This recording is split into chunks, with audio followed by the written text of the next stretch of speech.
Syafruddin Prawira Negara. Syafruddin Prawira Negara lahir pada tanggal 28 Februari 1911 di Serang, Banten, Hindia, Belanda. Sejak kecil, ia terkenal sebagai anak yang cerdas. Ia juga memiliki minat yang besar dalam bidang pendidikan. Setelah menyelesaikan pendidikan dasarnya, ia melanjutkan studi ke sekolah menengah di Jakarta. Kemudian menamatkan pendidikan tinggi di Red Hook School, Sekolah Tinggi Hukum di Batavia, Jakarta. Pada masa pendudukan Jepang, Syafruddin aktif dalam organisasi pemuda dan gerakan nasionalis. Setelah Indonesia memproklamasikan kemerdekaan pada 17 Agustus 1945, ia bergabung dengan pemerintah baru Republik Indonesia dan diberi berbagai tugas penting. Ketika Belanda melancarkan agresi militer II pada tahun 1948 dan Yogyakarta sebagai ibu kota sementara Republik Indonesia jatuh ke tangan Belanda, Presiden Soekarno dan Wakil Presiden Muhammad Hatta ditangkap.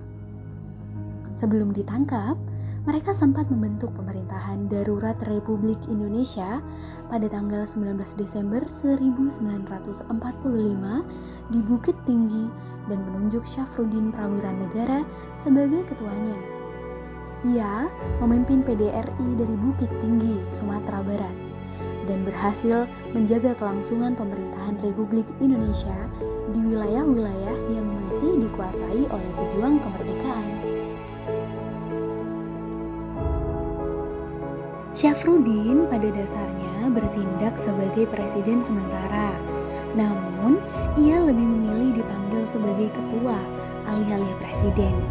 Ia berhasil menyatukan berbagai faksi perjuangan dan menjaga semangat kemerdekaan tetap hidup, meskipun dalam situasi yang sangat sulit.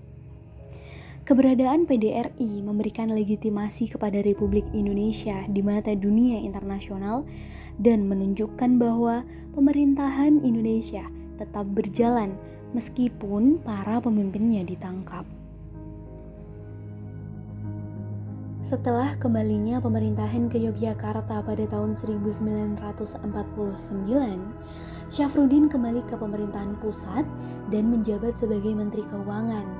Ia juga dikenal karena kebijakan moneternya yang tegas, termasuk memimpin proses sunering atau pemotongan nilai mata uang pada tahun 1950-an untuk menstabilkan ekonomi Indonesia yang baru merdeka.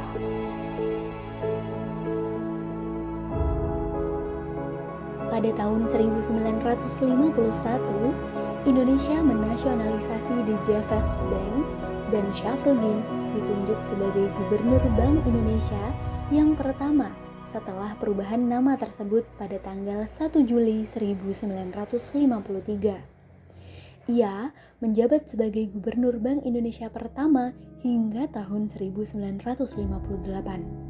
Selama masa jabatannya, ia berperan penting dalam membangun fondasi bank sentral yang kuat dan independen untuk mendukung stabilitas ekonomi Indonesia. Setelah pensiun dari karirnya di pemerintahan, ia tetap aktif dalam berbagai kegiatan sosial dan keagamaan, serta menulis beberapa buku tentang ekonomi dan politik. Syafruddin Prawira Negara meninggal pada tanggal 15 Februari 1989 di Jakarta. Ia dikenang sebagai salah satu tokoh penting dalam sejarah perjuangan dan pemerintahan Indonesia yang berperan besar dalam masa-masa kritis mempertahankan kemerdekaan dan membangun fondasi